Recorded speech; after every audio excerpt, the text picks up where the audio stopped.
Alors ce soir, qu'est-ce qui va nous arriver? La pensée future et anticipatrice pour envisager aujourd'hui le monde de demain. Ça vous plaît comme sujet? Si ça vous plaisait pas, vous ne seriez pas venu. Vous n'êtes pas maso. Alors pour cela, j'ai le plaisir d'accueillir, et pour la première fois, Cynthia Lopez-Bagous. Elle est doctorante au Centre Psyclé, Centre de recherche en psychologie de la connaissance, du langage et de l'émotion. Ça vous va? Vous comprenez pourquoi j'ai pris des notes. Elle prépare une thèse sur créativité, pensée critique et prospective, de l'utilisation du design fiction aux enjeux de l'innovation et de l'éducation. Alors je suis impatient d'entendre son exposé parce que cette conférence m'a attiré plein de questions et notamment quelles sont les relations entre les jeux d'enfants, les romans et les inventions imaginées par Léonard de Vinci. Quels sont les freins, les mécanismes, les expériences qui empêchent d'anticiper, d'imaginer, de se projeter dans le futur? Comment débloquer sa créativité, développer sa capacité à anticiper, à inventer? Et peut-on prendre du plaisir à se projeter dans un futur imaginaire? Merci Cynthia d'avoir accepté de participer à notre programme et je suis sûr que tu vas nous ouvrir plein de pistes. Donc merci. Alors, je vais peut-être enlever le masque. Alors je suis désolée, j'ai la grippe. Donc j'ai pas une voix qui porte habituellement, mais alors là c'est encore pire. Je vais essayer de tenir le challenge. Je suis vraiment désolée. Dites-moi faites-moi signe si vraiment ma voix baisse et que vous n'entendez rien. Merci pour l'invitation. Donc, je ne vais pas me représenter. Je vais juste préciser un petit fait qui me tient à cœur. Je suis donc doctorante en psychologie, mais en parallèle, j'ai monté une petite association qui s'appelle Esprit Futur, que j'ai cofondée avec Thomas Hervivseski et qui a pour mission de donner un espace de réflexion des visions du futur de manière interdisciplinaire. Donc on croise la philosophie, la sociologie, le droit, la politique pour essayer d'imaginer et de croiser les visions du futur. Donc on a pu faire un séminaire d'ailleurs avec ma collaboratrice ici présente qui m'a accompagnée aujourd'hui, qui est porté justement sur la réflexion de pourquoi et comment on imagine le futur. Et l'année dernière, on a fait un colloque international sur la science-fiction. Vous allez voir pourquoi, qui s'est intitulé « Quand la SF change le monde ». Donc voilà, donc je suis vraiment désolée, j'ai froid.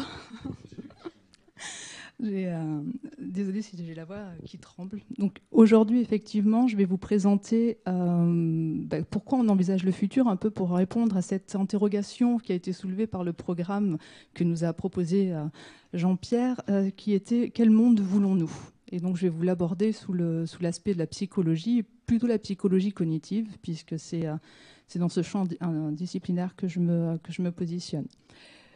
D'abord, j'ai choisi de vous faire très brièvement, parce que ce n'est pas ma spécialité non plus, mais de vous indiquer les bases de ce qui se passe dans notre cerveau lorsque on va se projeter dans le futur, pour que vous puissiez comprendre ensuite pourquoi on y arrive et pourquoi on n'y arrive pas, quels sont les freins. J'espère pouvoir répondre à toutes ces interrogations qu'il faudra que vous me redisiez, parce que je ne suis pas sûre de les avoir toutes en tête. Ensuite, je vous présenterai la conceptualisation du futur. Donc, les futurologues se sont amusés à représenter, en tout cas à classifier les types de futurs que l'on peut envisager. Et ça aussi une précision qui nous permet de comprendre aussi certains blocages que l'on peut avoir. Bien entendu, je vous parlerai du design fiction, puisque c'est la thématique. Et on va faciliter également l'élaboration de scénarios et la construction d'hypothèses. Les scénarios vont nous permettre d'avoir la possibilité de voir plusieurs voies. On va pouvoir imaginer son week-end avec des amis ou après un coup de fil disant que ces personnes ne peuvent pas venir, nous allons rétablir le tir et envisager peut-être d'aller faire une promenade tout seul. Donc on a cette faculté, cette malléabilité pour réélaborer des scénarios. On va aussi, pour du coup faire ce lien entre le présent et le futur, engager des capacités cognitives qui sont la pensée future et la pensée anticipatrice. La pensée future va nous permettre de pré-expérimenter, c'est-à-dire qu'on va visualiser mentalement des schémas ou des scénarios et on va les pré-expérimenter. C'est là où on va permettre de faire des hypothèses. La pensée anticipatrice, elle, va plutôt solliciter notre raisonnement et notre planification. C'est là où on va aller plus spécifiquement sur une action.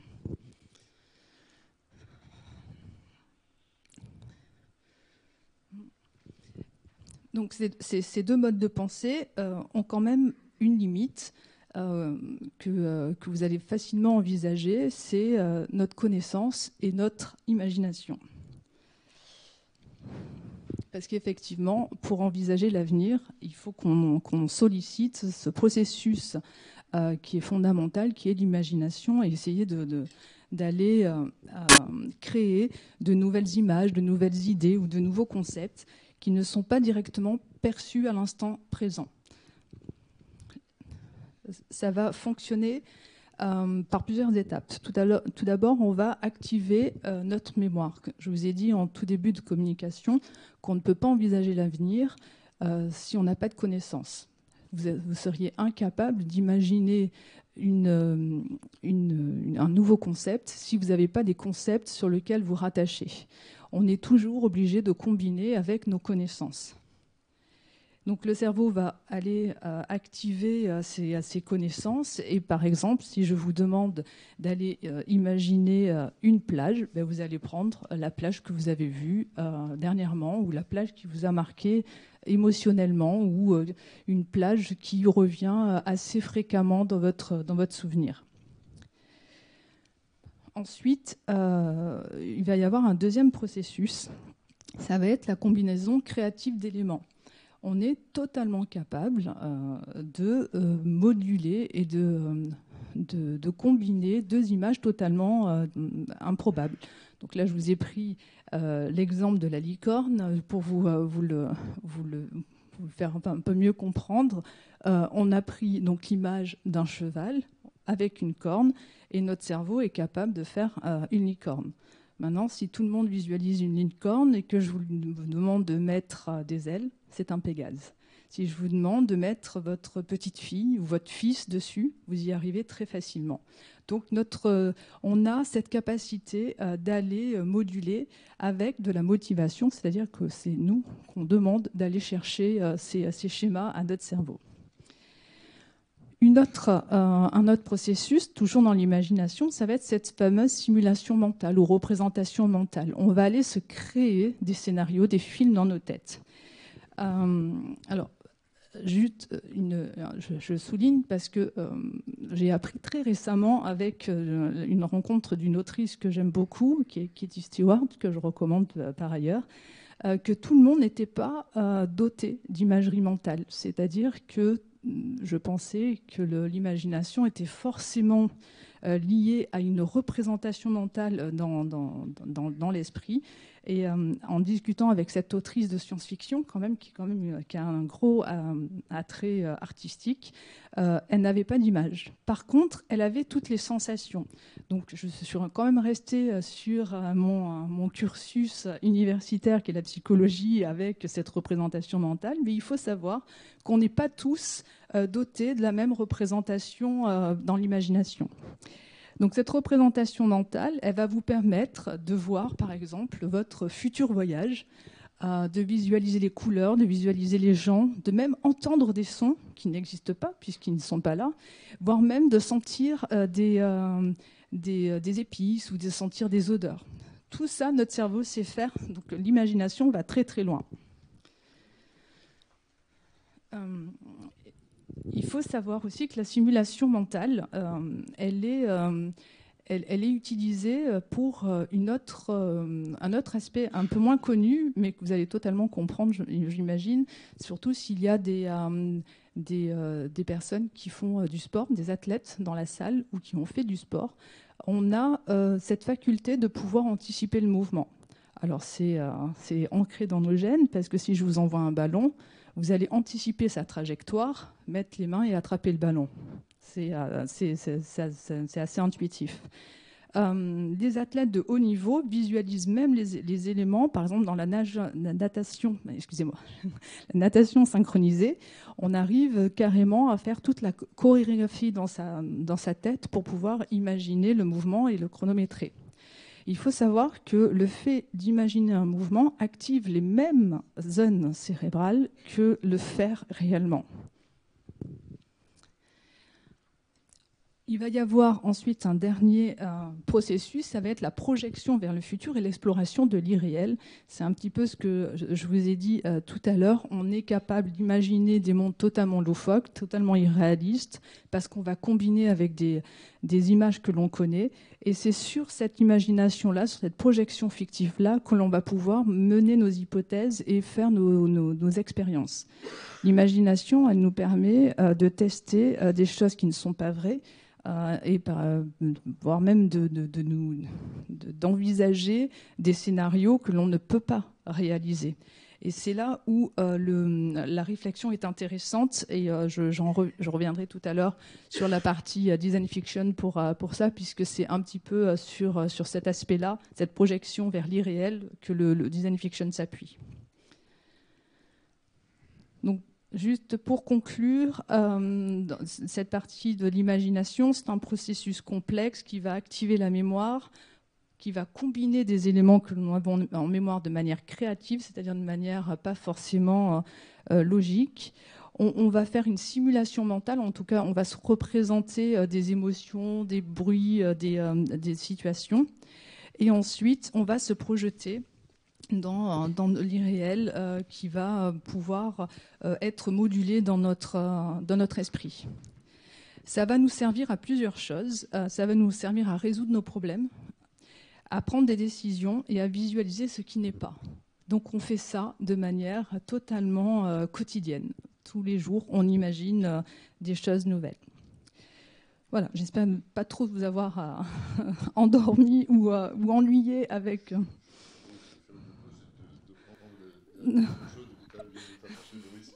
C'est gentil. Mais je vais quand même faire finir parce que j'ai peur que j'ai la voix qui parle de plus en plus. Je suis vraiment désolée. donc je vais quand même continuer. Donc maintenant, vous savez comment dans notre cerveau ça fonctionne. Donc on est tous équipés pour se projeter dans le futur. Par contre, il y a un autre élément qui est quand même important, c'est que l'on va le faire de manière assez conceptuelle, c'est-à-dire qu'on a différents types de futurs, j'allais dire favoris ou intuitifs, que l'on arrive à envisager. Donc il y a des grands futurologues qui se sont amusés à représenter ça sous un cône de futur, voilà, pour que ça soit plus explicite et qu'on puisse mieux comprendre en fait tous ces types de futurs. Alors il y en a... pour l'expliquer un petit peu, on a donc le temps d'aujourd'hui, le temps présent, on va aller vers le temps du futur. Et on voit bien que le temps présent, ou plutôt, on parle de temps présent, mais c'est plutôt la perception du temps présent, parce qu'elle est propre à chacun, va reposer sur l'analyse de ce que l'on perçoit, de nos connaissances actuelles et de ce que l'on a envie de croire. On va tous avoir nos normes, des normes culturelles, des normes sociales qui sont différentes, et on va s'appuyer sur ça pour pouvoir analyser la situation présente. C'est pour ça que sur le cône ne commence pas par un point, il commence toujours un peu plus large parce qu'on a des différentes visions. Ma vision de l'écologie à aujourd'hui ne sera pas, très certainement pas la vôtre, ou peut-être que si, plus ou moins éloignée, mais peut-être très éloignée de la vôtre et peut-être très proche de la vôtre aussi. Donc on a totalement un temps présent qui est déjà très différent à la base. et qui va refléter la manière d'interpréter, en tout cas qui va influencer la manière d'interpréter les informations. Et on va voir qu'au plus on s'éloigne du temps présent, au plus on s'éloigne de la partie aujourd'hui, au plus, comme la forme d'un cône, on a un élargissement des visions. Pourquoi ? Parce qu'au plus on s'éloigne dans le temps, au moins on a de schémas sûrs. Et au moins on a de schémas sûrs, au plus on va en inventer. Et au plus on va en inventer, plus on va inventer selon notre capacité à le faire et ce que l'on a de stocké dans nos cerveaux. Donc vous voyez bien que l'imagination du futur, elle peut être très riche et variée. Et on peut en avoir des différentes. La mienne peut être utopique, la vôtre dystopique. La mienne, elle peut être à moins long terme que par rapport à la vôtre. Donc effectivement, on a cette forme de cône qui est assez intéressant.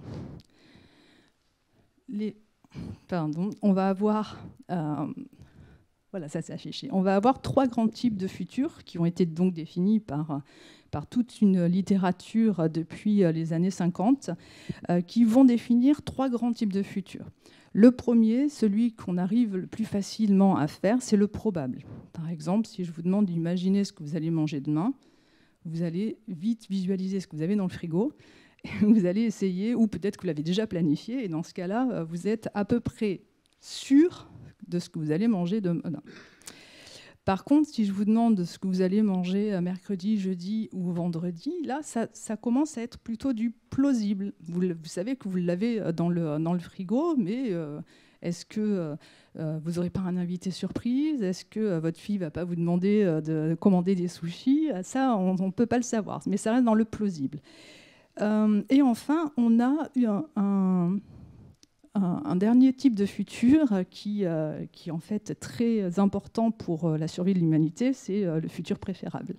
Effectivement, quand on envisage l'avenir, on est plutôt optimiste, sauf pathologie contraire, mais même si on voit un avenir lointain un peu lugubre, on reste quand même pas moins optimiste sur l'avancement de notre vie.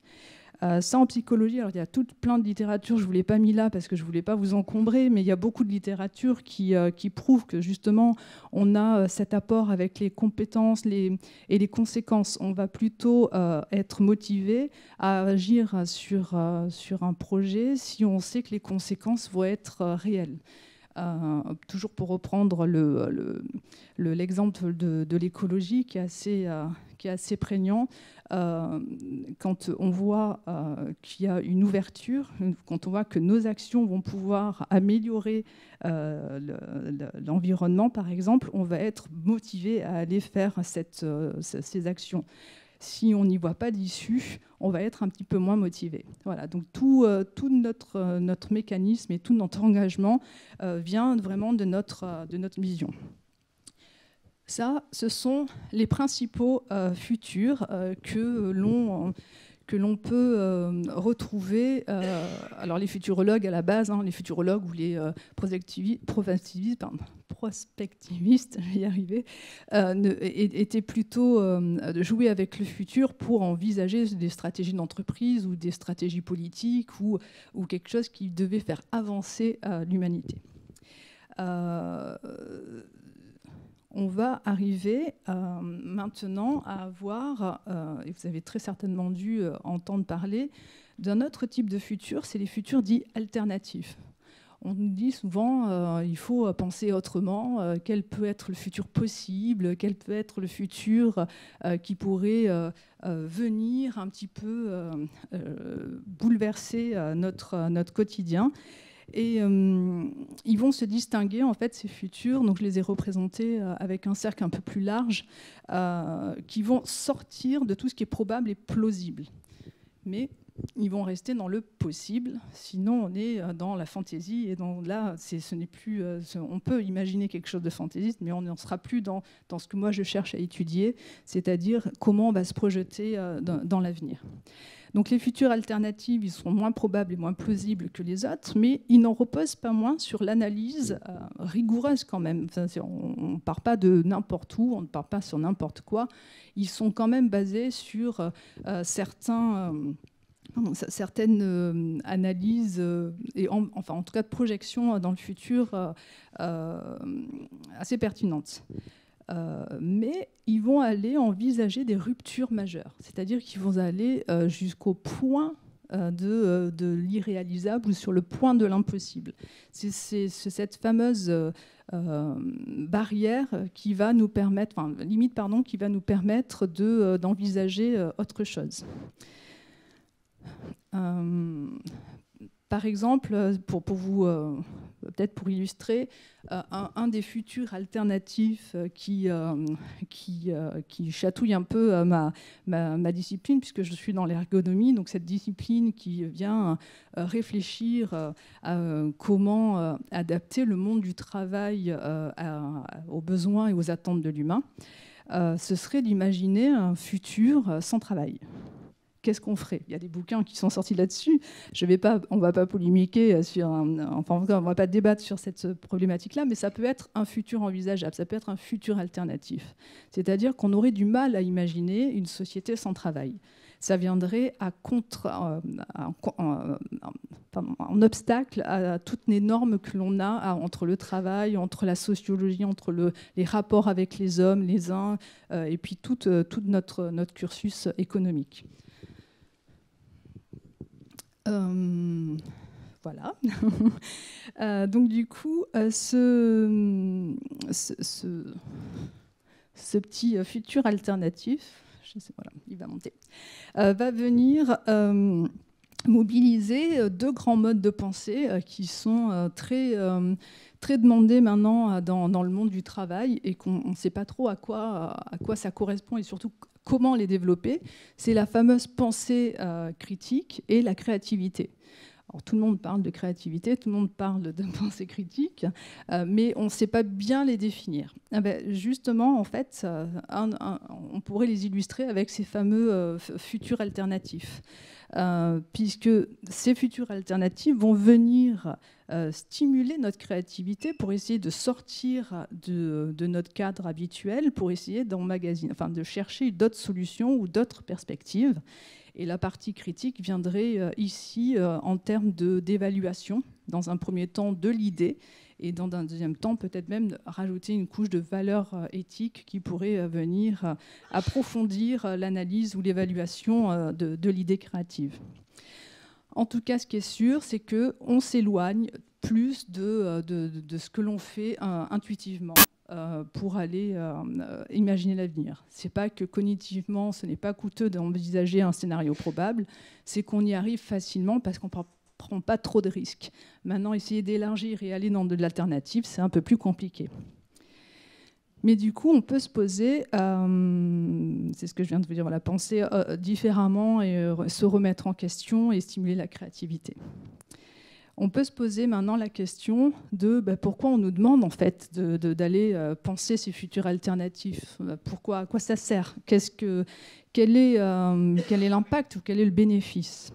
Déjà, nous avons notre contexte. Aujourd'hui, nous vivons dans une époque où tout évolue très très vite et les transformations touchent de multiples domaines. Ça touche les échelles sociales, comme politiques, comme culturelles, voire même technologiques, ou voire même tout en même temps. Donc, ces contextes sont aussi parsemés. Alors, je pense que oui, vous devez savoir, on les appelle les signes noirs, alors ça n'a rien à voir avec Barbara. Ce sont les événements rares, par exemple le 11 septembre, qui viennent d'un coup, comme ça, qui ne pouvaient pas être envisagés, en tout cas par le commun des mortels, peut-être qu'on ne nous a pas tout dit. Mais en tout cas, nous, on ne pouvait pas envisager cet attentat-là, et il nous est tombé dessus, et les conséquences ont été très douloureuses, autant d'un point de vue individuel que collectif, et on en subit encore pas mal de conséquences maintenant, comme aussi la Covid. Ce n'était pas quelque chose que nous avions dans notre schéma. Maintenant, nous l'avons. Maintenant, il pourrait, je touche du bois, il pourrait nous arriver des virus, comme la grippe. On sait que ça existe et on peut anticiper le plan pour s'en sortir. Il y a un autre type d'événements qui alors, on les appelle les éléphants noirs parce qu'ils sont ignorés. Par exemple, pendant des années, on a ignoré des pratiques de fabrication qui polluaient notre planète. On savait que ça polluait, mais on les a ignorées. Et petit à petit, ils ont fait leur petit bonhomme de chemin et ils sont arrivés à un moment de rupture, un moment où, en tout cas, on ne pouvait plus les ignorer.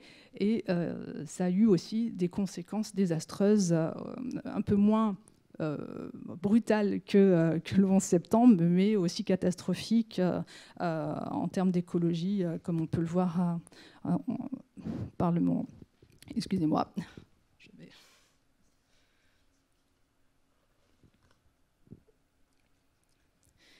Alors, il y a un autre domaine.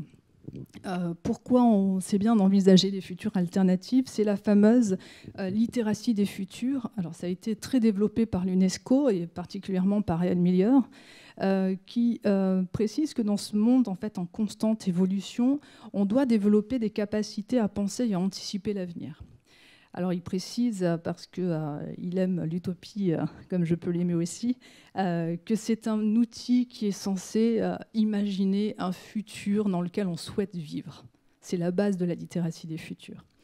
Néanmoins, cette littératie des futurs, elle nécessite d'avoir des capacités cognitives, mais aussi des capacités sociales, parce que l'avenir ne peut pas s'imaginer tout seul. Donc c'est intéressant et c'est un peu aussi l'esprit, alors je vais dire deux fois l'esprit, c'est un peu l'esprit d'Esprit Futur, mais c'était ce qu'on envisageait de faire, c'est-à-dire essayer de collectivement envisager l'avenir et d'essayer de croiser nos visions pour pouvoir nous faire avancer chacun.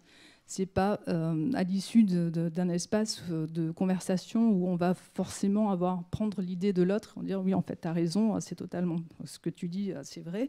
Non, on va se nourrir de l'expérience et de la vision Alors, nous, c'est interdisciplinaire parce que ça reste un peu académique, mais on va aller se nourrir de la vision du voisin.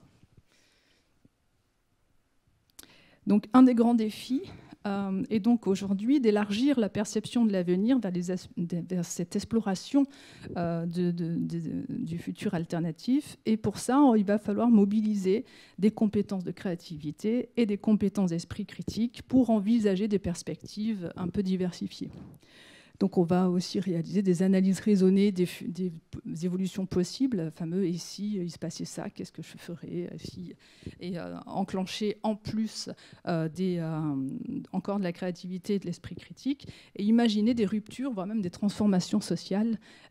Et ça, on est aussi capable de le faire, mais il faut en avoir la motivation.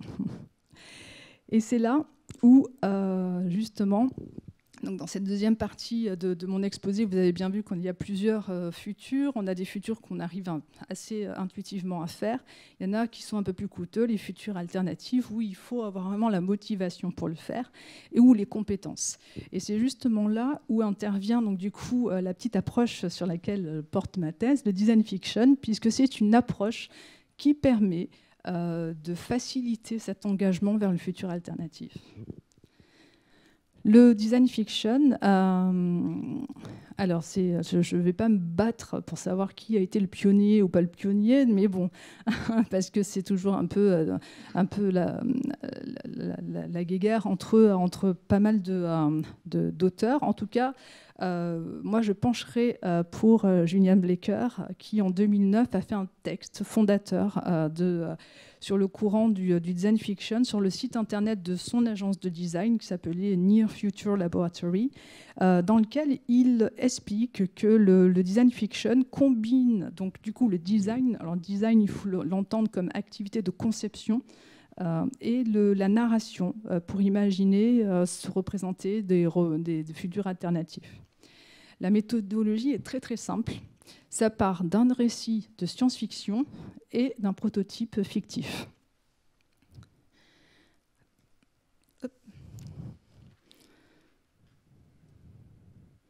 C'est un peu mou, mais il n'y a pas que moi qui suis un peu ralenti. le design fiction donc, est assez récent. En 2009, pour une approche, c'est assez récent, surtout cette approche était très ciblée sur le design. En 2021, il y a un ouvrage d'un collectif qui s'appelle Making Tomorrow. Alors, je vous ai mis tous les noms. Donc, c'est Nicolas Mainveille, Olivier Wathelet, Martin Lequin et Pauline Audinet qui ont créé un petit fascicule qui l'ont appelé Introduction au design fiction, tout simplement, et qui a présenté la généalogie, l'état d'esprit et l'application possible du design fiction. Et ils ont bien décomposé dans ce petit bouquin, qui est très accessible, les 4 grandes étapes de la démarche, c'est-à-dire la mise en imaginaire, la mise en récit, la mise en forme et la mise sous tension. C'est tout ça qui va faire l'approche du design fiction. Alors, je vais essayer de vous donner un peu les ingrédients de la méthode pour vous expliquer pourquoi, où est sa force. Tout d'abord, design fiction, science-fiction, voilà, ça va être cette fameuse littérature sur laquelle il va s'appuyer, qui est la littérature de l'anticipation, c'est la science-fiction. Donc, pour un peu l'expliquer, en tout cas, Darko Suvin le faisait mieux que moi, elle est composée de deux grands ingrédients, si on peut dire ça comme ça. C'est une littérature qui utilise ce qu'on appelle l'estrangement.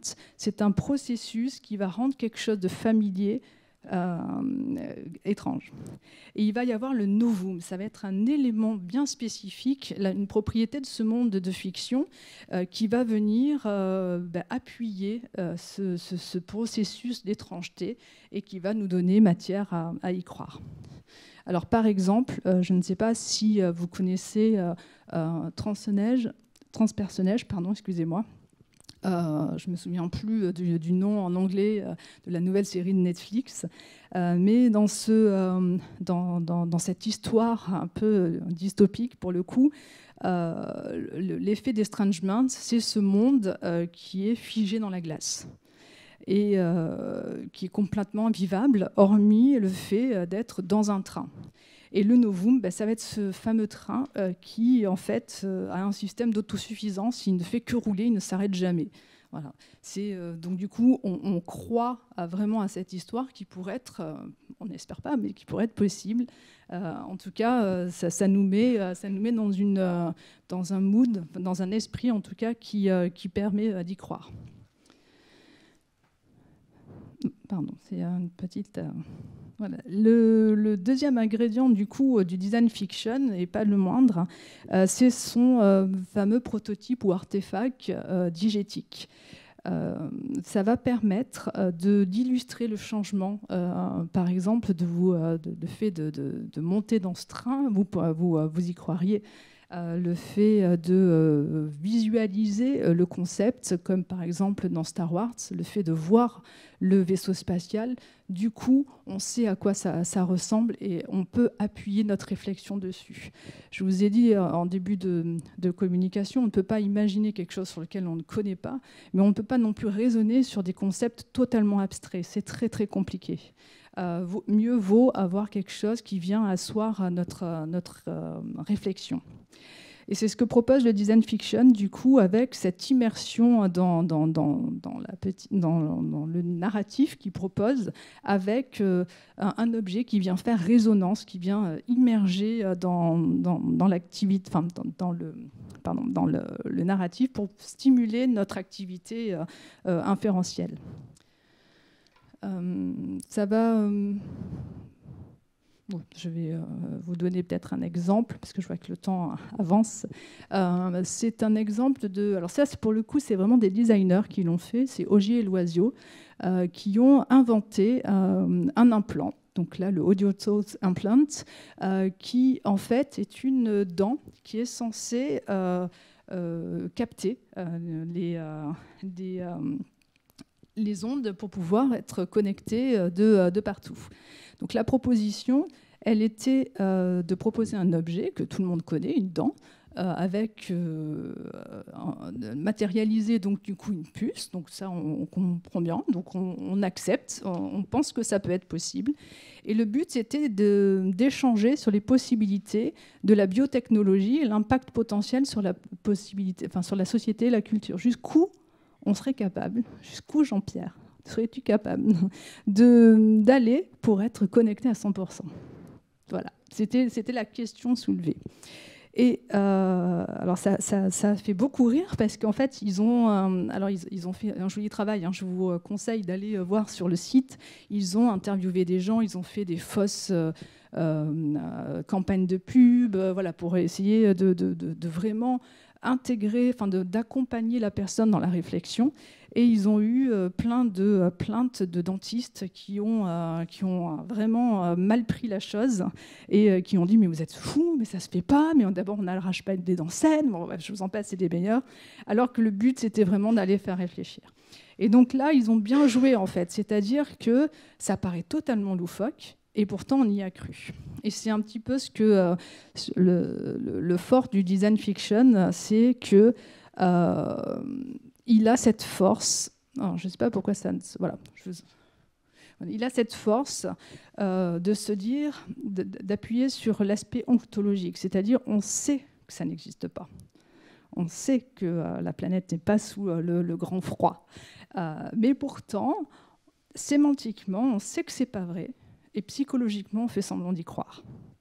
Donc, il y a quelque chose dans l'histoire, dans le fictif, dans le narratif, dans la narration qui plaît à notre cerveau et qui est capable, on est capable d'aller faire des petites évaluations ou même interrogations. Alors, je vous conseille, pour ceux qui aiment la psychologie, la thèse de Renaud, qui parle vraiment de toute la fiction. Et elle dit une phrase qui est assez intéressante, c'est « Cette croyance volontaire suspend délibérément l'incrédulité. On accepte, pour ainsi dire, de bien vouloir y croire. » Et c'est là où, sur ce point-là, que le design fiction joue, c'est-à-dire que à un moment, on oublie que c'est pas vrai, et on oublie que ça n'existe pas. Et dans ce cas-là, on a autant d'émotions que si c'était vrai et que si ça existait.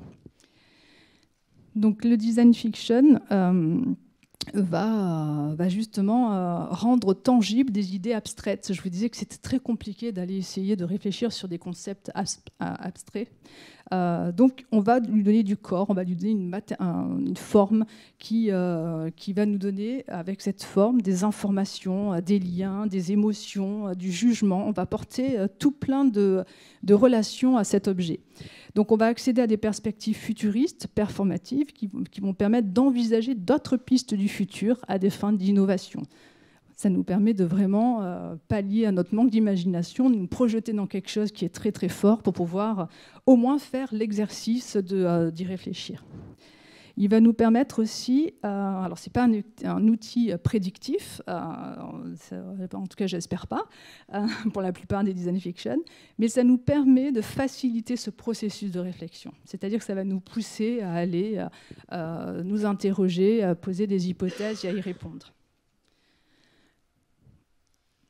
Donc, la fameuse question, pourquoi il est essentiel de penser le futur aujourd'hui, avec tout l'exposé que je vous ai fait, j'espère que vous n'êtes pas trop ennuyés. C'était que dans un monde en transformation rapide, avec les crises climatiques qu'on peut avoir, les avancées technologiques qui vont à une allure folle, les mutations sociales aussi qui des fois, surtout de génération en génération, sont même des fois incomprises et on se demande pourquoi l'humanité, en tout cas la société, va vers ces mutations-là. Il nous faut la capacité d'envisager des scénarios futurs pour avoir un atout. Au plus on envisage, au plus on a des schémas, au plus on y a déjà réfléchi, au plus on a cette faculté à trouver des solutions ou à s'adapter à l'évolution. Un autre point, c'est qu'en anticipant différentes possibilités, on se donne le moyen d'agir. C'est-à-dire qu'on ne va plus subir les évolutions, mais on va pouvoir les anticiper ou les accompagner, ou voire même les modifier si on n'est pas OK avec ce qui est en train d'arriver. Ça nous permet aussi d'imaginer le futur, pas seulement pour faire un exercice intellectuel, mais vraiment pour mener des défis et orienter vraiment nos actions présentes. ça a un sens de motivation. Si on imagine quelque chose de vraiment utopique, on a envie d'y aller et on va mettre tout en place pour pouvoir y arriver. Si on imagine quelque chose de très dystopique, on sait qu'on n'a pas envie d'y aller, on va avoir la même motivation pour mettre en place des solutions. Et enfin, ce sera la dernière diapo, c'est au lieu de subir l'avenir, on va pouvoir l'imaginer, l'expérimenter, puisqu'on est capable de le faire, et dans une certaine mesure le façonner à ce qu'on a envie de faire, de savoir ce qu'on va donner à nos enfants ou aux générations futures, qu'est-ce qu'on va pouvoir leur laisser.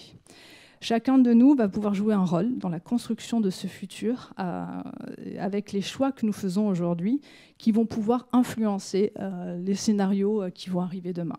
Voilà. Et je finirai là. Voilà. Merci.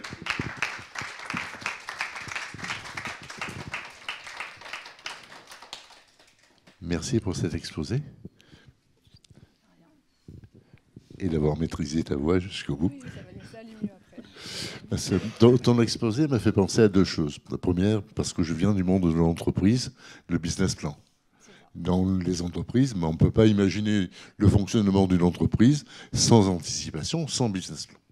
Alors souvent, ces plans sont réalisés par les DAF, directeurs administratifs et financiers, qui, pendant toute ma carrière professionnelle, ont été mes ennemis jurés. Parce que c'est assez facile de faire des projections avec un tableur, mais après, il faut aller sur le terrain pour réaliser les projections fictives. L'imagination du DAF qui, lui, on en a quelques exemples aujourd'hui. Hein, une des préoccupations du DAF, c'est de satisfaire les actionnaires. Donc c'est comment je vais aller chercher davantage de clients, davantage d'argent pour verser davantage, pour ramener davantage de profit et pour le partager avec les actionnaires et de temps en temps avec les employés, mais ce n'est pas toujours la préoccupation principale. Et deuxième réflexion, au tout début de ton exposé, tu disais que c'est très difficile d'imaginer sans avoir de mémoire, sans avoir d'expérience antérieure. Or, il se trouve que les poulpes, la maman poulpe meurt lorsque les enfants naissent. Et donc les enfants, les petits poulpes, n'ont aucune transmission héréditaire. Et malgré ça, ils arrivent à inventer toutes les stratégies qui étaient produites par les poulpes plus âgés lorsqu'ils ont rencontré des situations similaires. On enferme un jeune poulpe dans un panier et le poulpe se débrouille pour en sortir. Alors qu'il n'a jamais vu aucun de ses parents, aucun autre poulpe, il n'a jamais eu d'exemple. Mais bon, je ne vais pas poursuivre la conférence. Je vous propose de réagir vous aussi et puis d'interroger Cynthia. Mais grand merci pour ce bel exposé. Qui veut commencer? Je continue à vous parler d'un petit poulpe si vous voulez. J'arrive.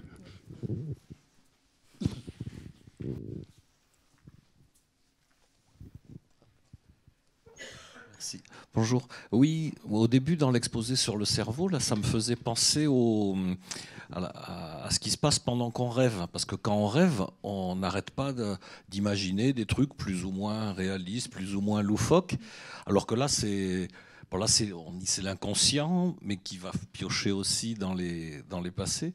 Et donc, est-ce que les neuropsycho-machins, lorsqu'ils sont analysés les rêves, est-ce que c'est les mêmes zones du cerveau qui fonctionnent que lorsqu'on est éveillé et qu'on imagine des futurs plus ou moins plausibles, probables? Alors, merci pour la question. D'ailleurs, ça va intéresser votre... puisqu'on a parlé de rêve et de sommeil il n'y a pas très longtemps. Effectivement, les zones du cerveau dans le rêve sont vraiment activées sur l'action. Donc, on voit qu'il y a beaucoup de zones du cerveau qui sont activées. Après, je ne suis pas une spécialiste, hein. C'est pour ça que j'avais dit je donne les bases de ce que j'ai pu lire, mais effectivement, on a cette activité qui est un peu similaire. La seule différence, c'est que quand on imagine, on donne une intention quand même à cette imagination-là. En tout cas, ce que moi j'étudie, c'est ce qui m'intéresse, savoir pourquoi on fait ce choix-là, pourquoi on va se partir sur ce concept, et est-ce qu'on change de concept. Voilà, j'analyse après toute la procédure de raisonnement. Bonsoir. Merci pour cette intervention. Pour ma part, ça m'a donné beaucoup d'espoir d'une part, parce qu'on se dit, en fait, on est tous capables, a priori, de voir un futur et de travailler pour la mise en œuvre de ce futur. Mais en même temps aussi, ça m'a un petit peu attristé d'une autre part, parce que je me demande si on est tous égaux face à la capacité d'anticiper le futur. Vous disiez tout à l'heure qu'effectivement, sauf pathologie, on est capable d'anticiper le futur, mais étant donné que le langage définit la pensée, qu'on n'a pas tous accès aux mêmes éléments de langage et aux mêmes environnements sociaux qui permettent d'avoir ces fameux exemples, qui permettent d'apprendre, est-ce qu'on est tous égaux dans cette anticipation du futur? Et est-ce qu'au final, l'anticipation du futur n'est pas réservée à une certaine partie de la population qui a accès à ces éléments de projection? Merci. Alors, merci pour la question, parce qu'elle est très intéressante. Alors, on est tous câblés pour imaginer le futur. Après, on va se mettre nous-mêmes des obstacles. C'est les fameuses normes sociales ou les normes culturelles. Il y a des choses qu'on ne va pas pouvoir envisager parce que culturellement ou même de manière religieusement, on ne peut pas s'engager dans ce genre de réflexion. Donc, on va se mettre nous-mêmes des barrières. Ensuite, j'avais une deuxième partie de la question que je voulais...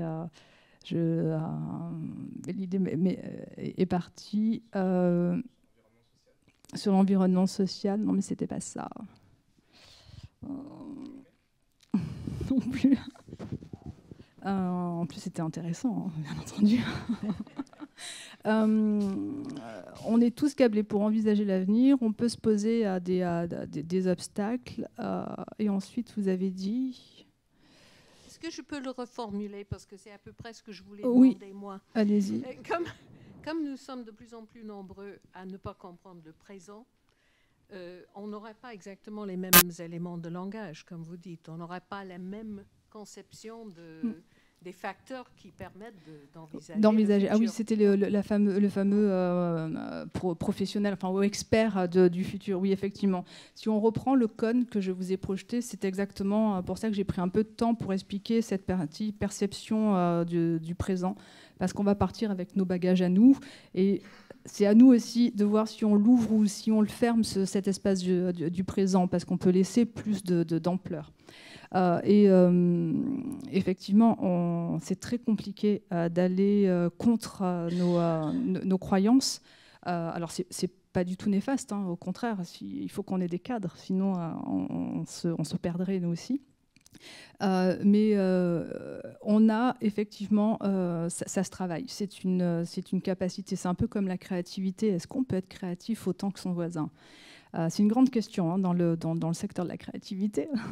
Et effectivement, je pense qu'on ne peut pas être créatif avec autant d'expertise dans tous les niveaux.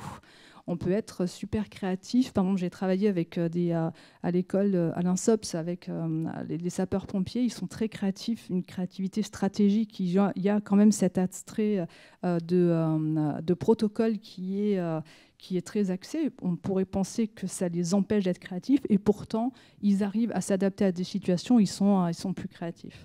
Donc, on a différents degrés. Et le principe du design fiction est intéressant pour ça.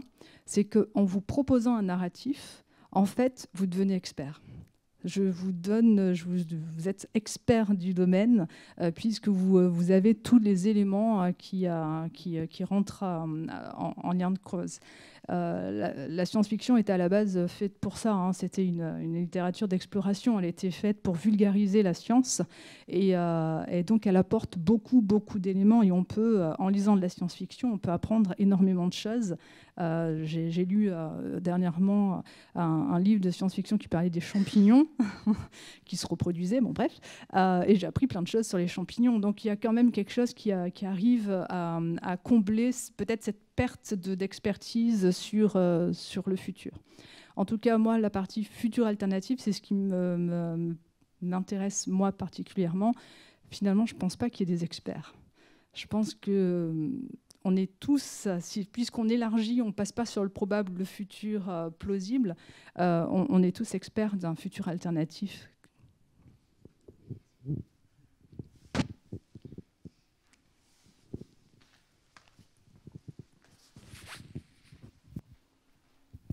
Merci.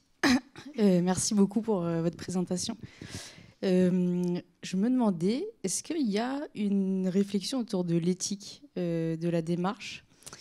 Je m'explique, et je suis désolée, je prends un exemple un peu extrême. Si on prend par exemple l'exemple des nazis qui ont inventé des méthodes de management, ils ont été très créatifs dans leur manière de faire. Et du coup, je m'interroge, est-ce qu'on parle de futur désirable? Est-ce que cet outil peut être utilisé pour un futur dystopique? Enfin voilà, je m'interroge autour de la question de l'éthique.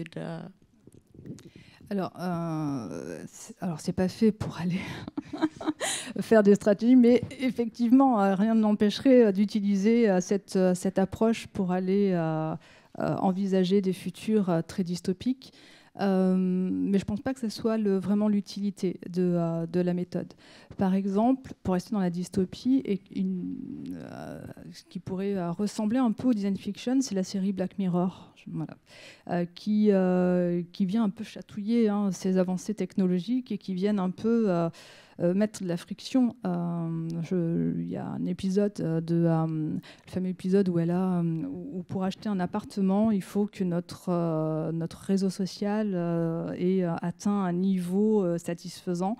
Et donc, du coup, la personne, donc la protagoniste, est en train d'être toute mielleuse avec des gens qu'elle n'apprécie pas réellement, tout ça pour avoir ses petits followers ou ses petits likes, pour atteindre un niveau social, un niveau qui lui permet d'accéder à d'autres niveaux. Donc là, l'idée, c'est pas de développer des réseaux sociaux et d'aller dans cette direction-là. C'est plutôt de s'interroger sur jusqu'où on va finalement avec le fait d'aimer les autres. Est-ce que c'est bien? Est-ce que c'est pas bien? J'ai fait un design fiction avec des étudiants sur les émotions. Alors, c'est pas moi qui l'ai inventé. J'ai piqué ça à une agence de design fiction qui s'appelle Design Friction. Aussi, je vous conseille d'aller voir. Ils ont des petits processus, enfin en tout cas des petits exemples en ligne qui sont assez sympas. Et ils proposaient une sorte de montre, ça s'appelait l'empathisator, il me semble, où on pouvait, comme un peu les montres aujourd'hui qui nous calculent nos pas, mais là ça calculait nos émotions. Et en fait, on pouvait transmettre nos émotions à nos amis, à notre mère, notre copain, et on ne pouvait plus mentir. Est-ce qu'on était prêt à faire ça? Et ça soulevait plein d'interrogations. Ils étaient allés très loin parce qu'ils avaient fait aussi la partie hacker. Donc ils avaient inventé le fait d'aller hacker les émotions pour pouvoir prouver que quand on va manger chez ses beaux-parents le dimanche, on est content. Voilà. C'était toute cette réflexion. Mais j'espère pas que le design fiction puisse servir, enfin, en tout cas des genres d'approches créatives comme ça pourraient servir pour anticiper ce qu'on peut appeler la dark creativity. Tout le monde jamais un outil, ça peut servir à planter des clous ou à taper sur la figure de son voisin.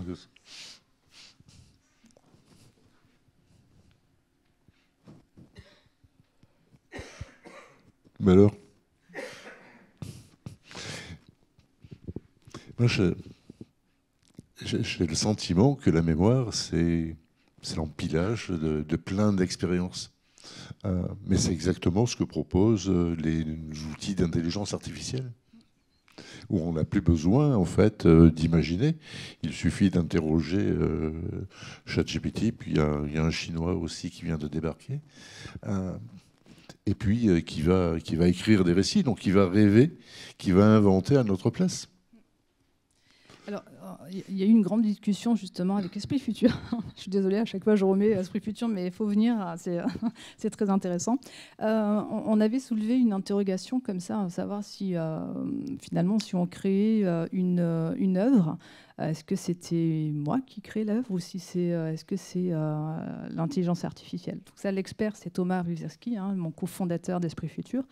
Et effectivement, on était arrivé, nous en tout cas en discutant, à envisager le fait qu'il y a quand même notre réflexion, en fait, quand on nous propose un récit, que ça soit sur une intelligence artificielle ou pas, il y a quand même notre esprit critique qui vient dire « oui, là, je suis d'accord, il faut que la protagoniste, elle soit comme ça ». Alors, c'est vrai que c'est une aide. Est-ce que c'est bien, est-ce que c'est pas bien? Moi, je ne serai pas là pour dire, enfin, en tout cas pour juger. En tout cas, c'est un outil, comme le design fiction peut l'être. Il faut savoir l'utiliser, il faut savoir pourquoi on l'utilise, comme beaucoup d'approches. Et garder justement son esprit critique et son esprit créatif pour pouvoir bien analyser, prendre des décisions. C'est ce que je disais au début de ma communication. Cette imagination, elle sert à plusieurs choses. À prendre des décisions, à envisager des solutions et à envisager ce qui ne peut pas arriver. Voilà.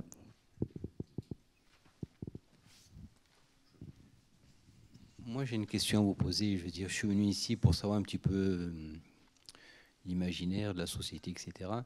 Ce que j'aimerais bien savoir, c'est votre imagination, à vous, parce que vous avez fait un travail là-dessus, sur le monde de demain et la société de demain, justement, particulièrement.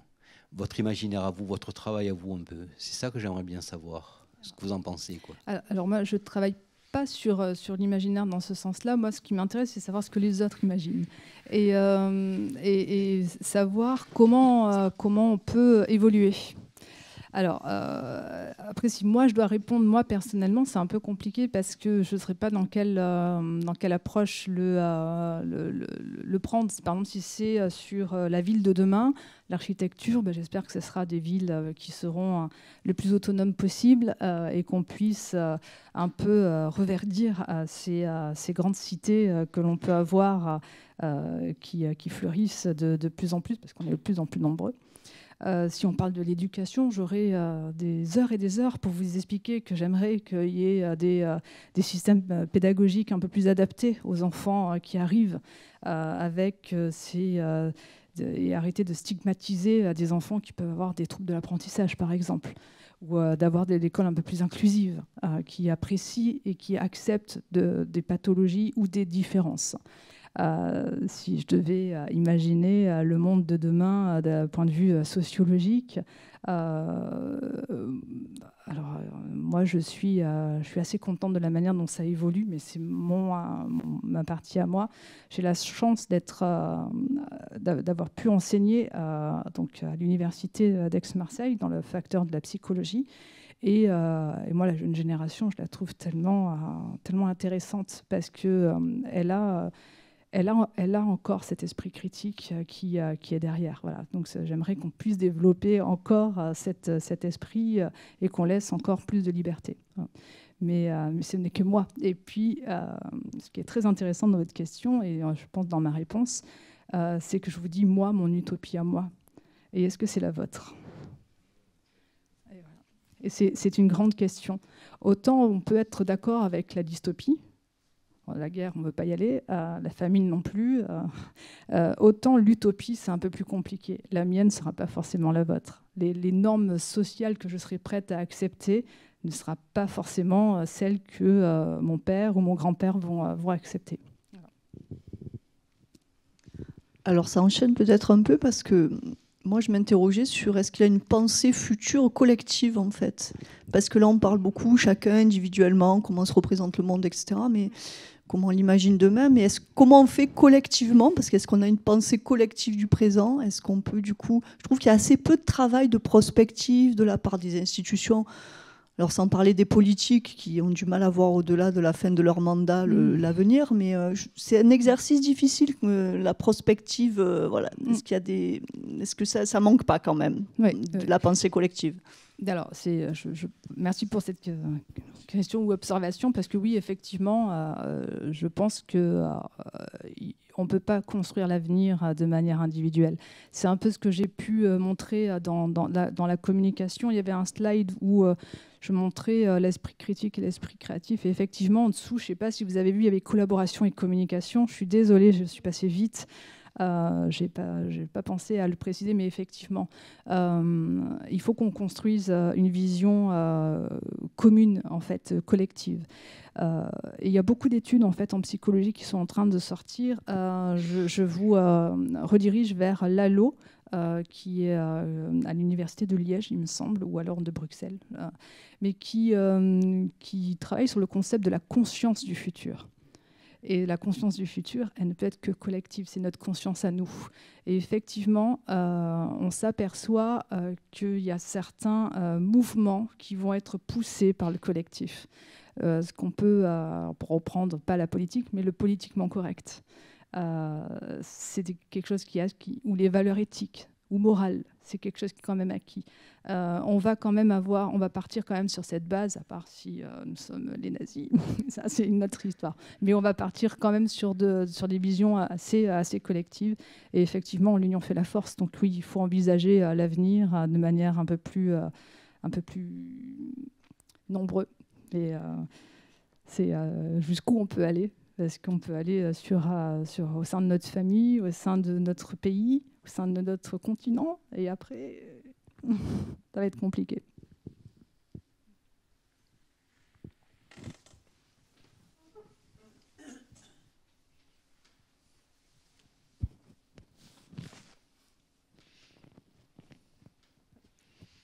Je viens.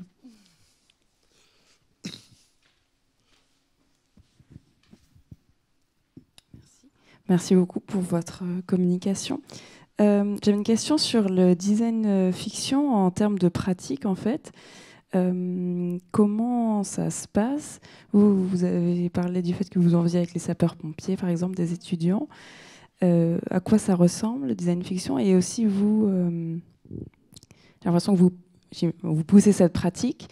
Quelles institutions, à quel type de collectif, à quel type d'institution vous rêvez pour mettre en œuvre du design fiction ? Alors, mon expérience, elle reste quand même assez académique. Et du coup, moi, j'ai utilisé le design fiction avec une autre méthode qui s'appelle design thinking. Je ne sais pas si vous la connaissez. Il y a une phase d'empathie, une phase de conception, une phase de test, une phase après d'implémentation. Pourquoi j'ai choisi de combiner les deux méthodes ? C'est tout simplement parce que la méthode du design fiction, hormis le petit collectif de Making Tomorrow qui est sorti, il n'y a pas vraiment de méthodologie sur la méthode. Et c'est une méthode qui vient du design, où on a donné un principe très facile. C'est pour ça que je disais la méthodologie est simple. C'est un narratif et un prototype, et après on voit ce qu'on fait.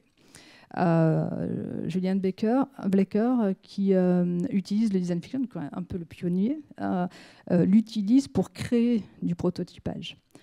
Moi, dans mes design fiction, j'ai eu tendance à utiliser le prototype comme moyen d'idéation. C'est-à-dire que je ne faisais pas créer la montre qui sélectionnait les émotions, mais je leur proposais un outil qui... Voilà. Donc, c'est deux approches différentes. Visiblement, en tout cas, c'est le design fiction est dans les deux sens. Mais il n'y a pas vraiment de méthodologie, hormis le fait d'avoir un objet fictif qui représente l'aspect narratif. Mais j'espère qu'il y a plein de méthodes d'études en tout cas, qui vont venir à un peu cadrer cette approche. Moi, ce qui m'intéressait, c'est de savoir son impact.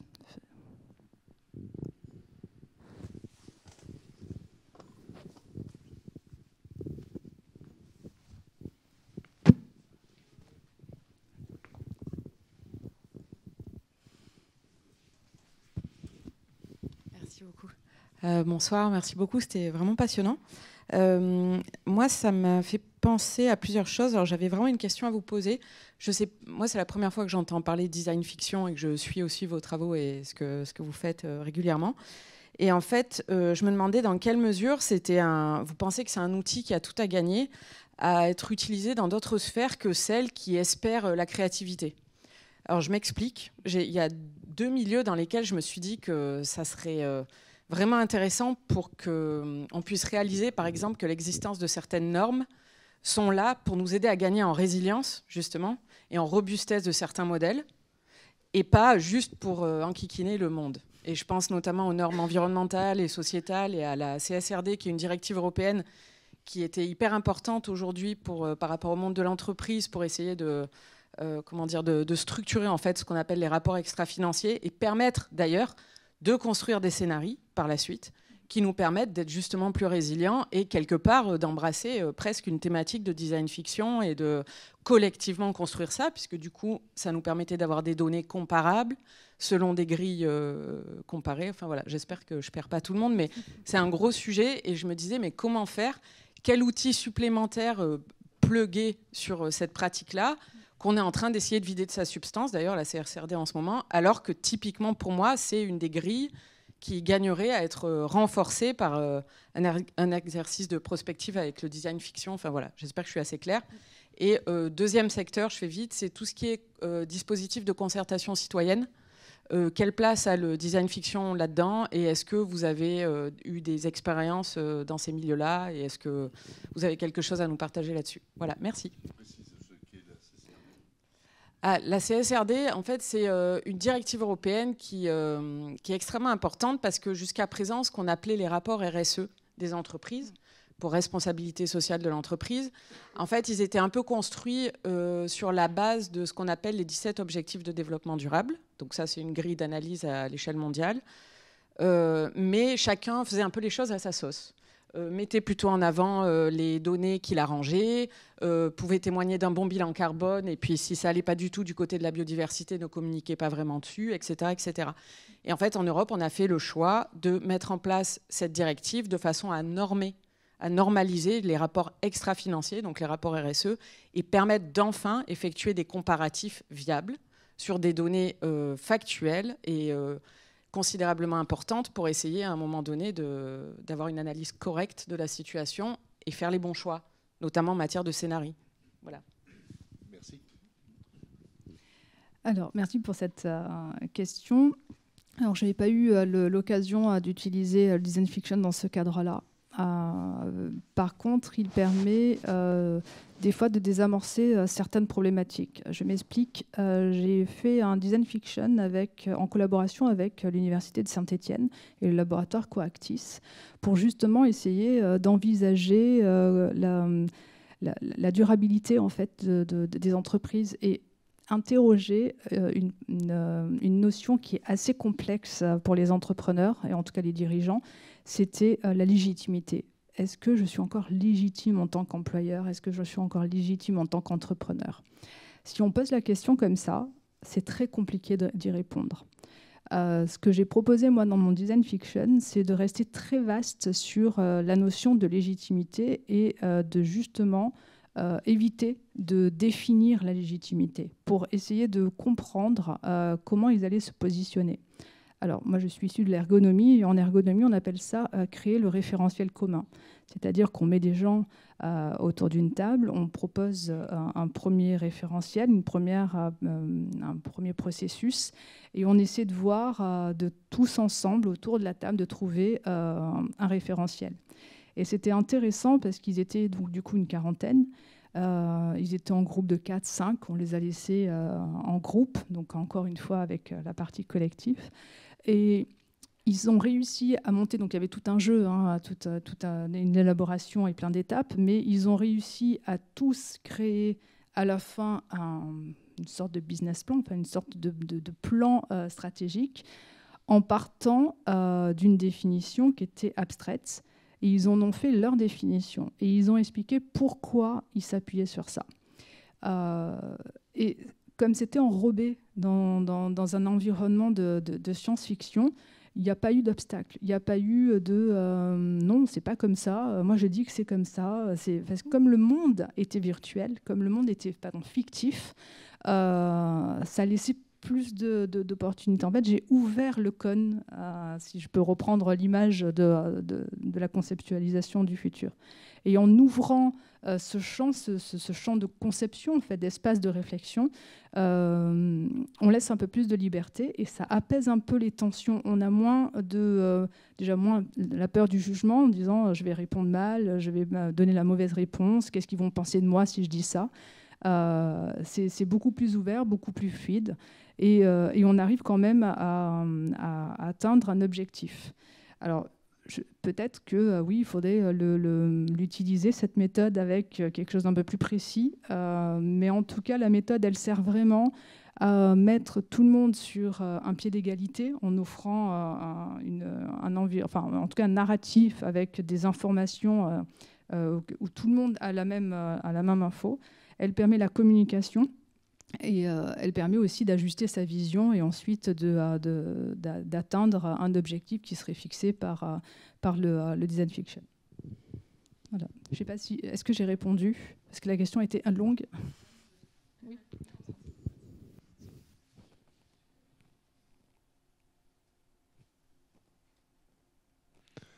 Ce serait bien de revenir au collectif, à la nécessité du collectif. Et ça me fait penser aux musiciens, Mozart, Beethoven, qui pompaient les uns sur les autres, mais aussi les impressionnistes, qui ont avancé ensemble, mais parce qu'ils travaillaient ensemble. Ils travaillaient dans le même atelier.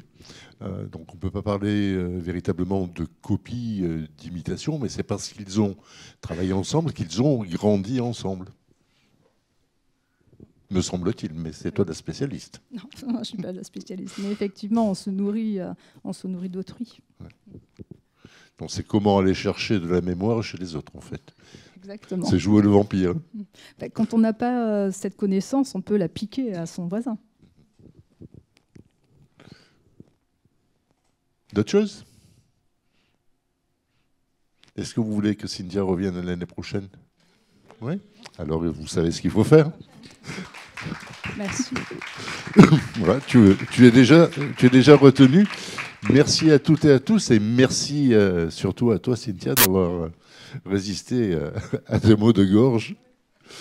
Belle soirée à tous, et on se retrouve la semaine prochaine.